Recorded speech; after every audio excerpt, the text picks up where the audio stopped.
பேர் சிலம்பரசன், ஊத்தங்கரையிலேருந்து வரேன். இங்கே ஒரு கல்யாணத்துக்கோசரம் வரும்போது இங்கே எனக்கு கல்யாணம் ஆகணும்னு வேண்டிக்கிட்டேன், கயிறு கட்டினேன். அதே மாதிரி 3 மாதத்துல எனக்கு கல்யாணம் நிச்சயம் ஆனதுனால நான் இங்கேயே கோயிலே வந்து சிறப்பாக வந்து கல்யாணம் பண்ணிக்கினேன். இல்லை, தமிழ் முறைப்படி பண்ணது புதுசாக இருந்தது. எங்களுக்கு எல்லாருக்கும் மன நிகழ்ச்சியாக நல்லா இருந்தது. நான் கௌசல்யா, ராமையம்பட்டியிலேருந்து வரேன். அப்பா தான் பார்த்தாரு.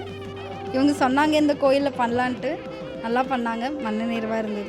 இந்த கோயிலில் தமிழ் மரபுப்படி பண்ணது ரொம்ப மனநிறைவு சந்தோஷம் கொடுத்துச்சு. இங்கே தான் மேரேஜ் பண்ணணும், எனக்கு ரொம்ப திருப்தியாக இருக்குது கோயில் அப்படின்னாருங்க. நாங்களும் சம்மதம் சொன்னோம். ரொம்ப நிறைவாக இருந்துச்சு, சந்தோஷம். சுரேஷ் பாபு, பொண்ணோட தாய் மாமா. இங்கே எத்தனையோ கோயிலில் வந்து திருமணம் பார்த்துருக்கோம், ஆனால் இங்கே ரொம்ப மனநிறைவோடு இருக்குது, ரொம்ப சூப்பராக இருக்குது. நாங்கள் எத்தனையோ கல்யாணத்தை பார்த்துருக்கோம், பெரிய மகான்லாம் வச்சு பண்ணிடுவோம். இவ்வளோ சிறப்பாக இது வரைக்கும் எங்கேயுமே பண்ணல, அவ்வளோ சிறப்பாக பண்ணுறாரு. பணன்ற விஷயத்தை பற்றி இங்கே யாருமே பேசலைங்க, மனநிறைவோடு பண்ணுறாங்க, ரொம்ப அருமையாக பண்ணுறாங்க.